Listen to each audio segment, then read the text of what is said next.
দেখো আজকে আমি একটা নতুন রেসিপি বানাবো সুজি। এটা বানাতে লাগবে, এই যে আমি এখানে সুজি নিয়ে নিয়েছি এক বাটি, এরকম করে আলু কেটে নিয়েছি ছোট ছোট করে, পেঁয়াজ, কারি পাতা, এখানে আমি কাজু বাদাম নিয়েছি, এটা চীনা বাদামও হয়, আর লঙ্কা। এগুলো দিয়ে এবার সুজির একটা রেসিপি বানাবো। প্রথমে আমি বাদামটাকে ভেজে নেব।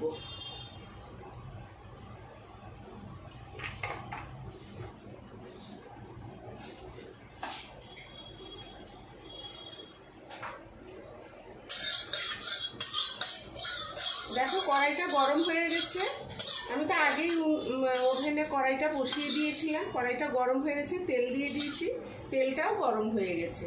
এবার আমি বাদামগুলো ভেজে নেব।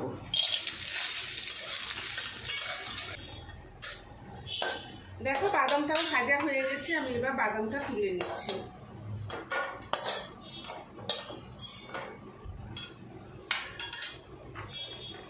আর একটু তেল দিয়ে দেবো, সাদা তেল।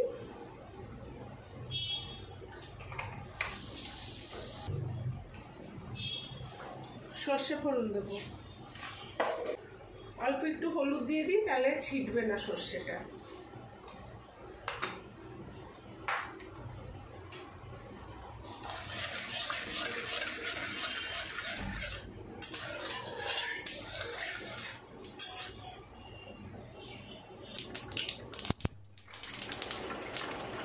দেখো সর্ষেটা আমার ভাজা হয়ে গেছে, এবার আমি কারি পাতাটা দিয়ে দেবো, এই যে কারি পাতা, পেঁয়াজটা দিয়ে দিচ্ছি,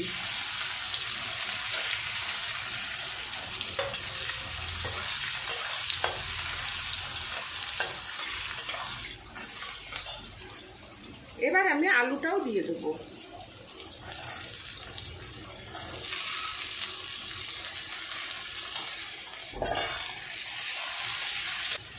আন্দাজ মতো নুন আর অল্প হলুদ।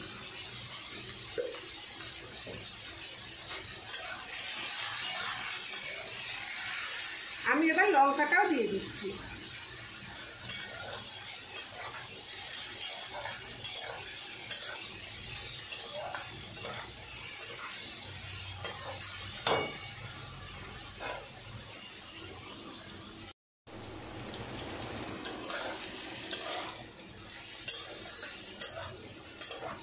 দেখো আমার পেঁয়াজটা আলুটা দুটোই নরম হয়ে গেছে, এই যে নরম হয়ে গেছে। এবার আমি এই যে সুজিটা আছে এটা দিয়ে দেবো, দিয়ে একটু ভালো করে ভাজবো।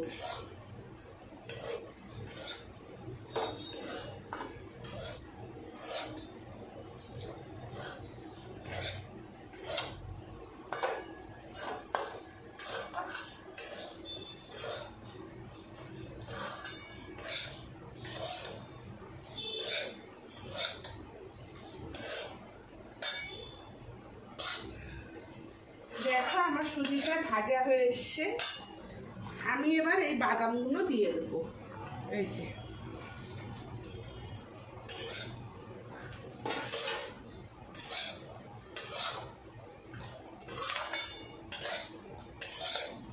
এটা খুব কম সময়ে তৈরি হয়ে যায়, চটজলদি, খেতেও ভালো লাগে, আবার উপকারও আছে।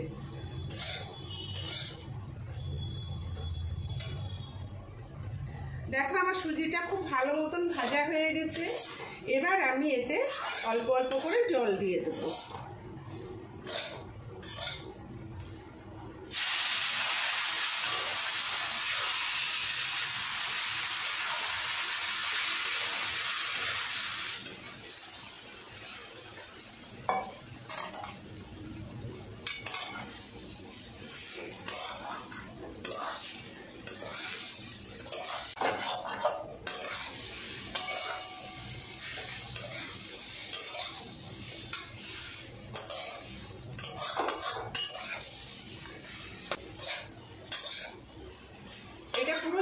ঝুরঝুরা হবে।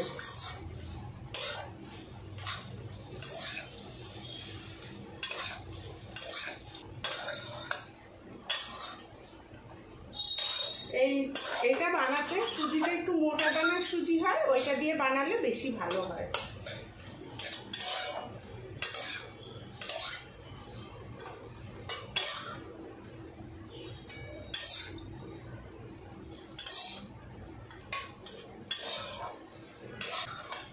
দেখো বন্ধুরা, আমার এটা হয়ে গেছে। কত তাড়াতাড়ি হয়ে গেল দেখো। এটা খেতে খুব ভালো লাগে, তোমরাও বাড়িতে বানিয়ে খেয়ে দেখবে, খুব ভালো লাগবে। তোমাদের যদি এই রেসিপিটা ভালো লেগে থাকে তাহলে লাইক, শেয়ার, সাবস্ক্রাইব অবশ্যই করবে, আর কমেন্ট করে জানাবে তোমাদের এই রেসিপিটা কেমন লাগে। ধন্যবাদ। দেখো আমার এটা হয়ে গেছে, আমি এবার প্লেটে নামিয়ে তোমাদের দেখাচ্ছি।